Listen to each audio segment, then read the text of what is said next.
So finally ఒక Charan opinion తో అయితే ఒక బ్రో అయితే వచ్చేసాడు అనమాట. సో మన గిల్లోకి బ్రో చరణ్ కొట్టే ప్లేయర్ ఇంకా రాలేదు ఏంటి భయ్యా? మా గిల్డ్ మెంబర్స్ కూడా కొట్టలేకపోతున్నారు చరణ్ ని. నాకు అది ఆశ్చర్యంగా ఉంది. రెడీ కొట్లే, ఇంత మటుకు విజన్ కొట్లా, కింగ్ కొట్లా, ఎవరు కొట్టట్లే మచ్చా చరణ్ ని. అంట happy bro, welcome to the stream bro. బా ఓపి నైస్ బ్రో, వేరే level short boys Sagar Sai. Best ఈ బ్రో గిల్డ్కి రావడం. తీసుకుందాం, బాగుంది.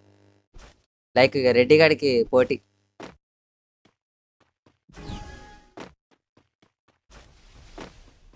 ఓపిక ఉంది బ్రో దగ్గర, మంచిగా వెయిట్ చేసి కొట్టుకుంటూ 4v4 లో చక్కగా పనికొస్తాడు.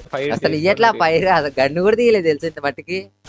వా ఒక సెకండ్ ఫైర్ బాగా అలవాటు అయిపోయింది బ్రోకి మాత్రం. కొట్టిందల్లా రెడీ కొడుతుండు. సో చూద్దాం బ్రో, సాగర్ సాయి బ్రో మాత్రం నెక్స్ట్ లెవెల్ ఆడుతుంది మచ్చా. సో కాంప్లిమెంట్ ఇచ్చారంటే పక్క గిల్డ్కి వచ్చినట్టే బ్రో మీరు. అంతే, మా వాడికి నచ్చింది ఆడ గేమ్ ప్లే. సో చూద్దాం మచ్చా. So Sagar Sai bro game play అయితే బాగుంది మచ్చా. సో వెయిట్ చేస్తుండే, చాలా అంటే చాలా వెయిట్ చేసి పర్ఫెక్ట్ టైమింగ్ లో కొడుతుంది. అగో చూడండి అసలు ఎట్లా ఓపీ అంటే ఓపీ స్ట్రాటజీ బ్రో.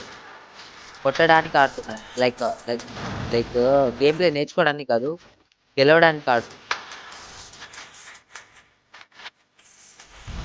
అసలు ఇట్లే బ్రో, ఎంత మంచి ఓపీ చాలా ఉంది ఆడ.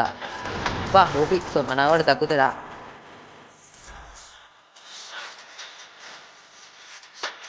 సూపర్ సూపర్ గేమింగ్ అది. బా సెకండ్ ఫైర్ అయినా ఓపీ బ్రో సాయి.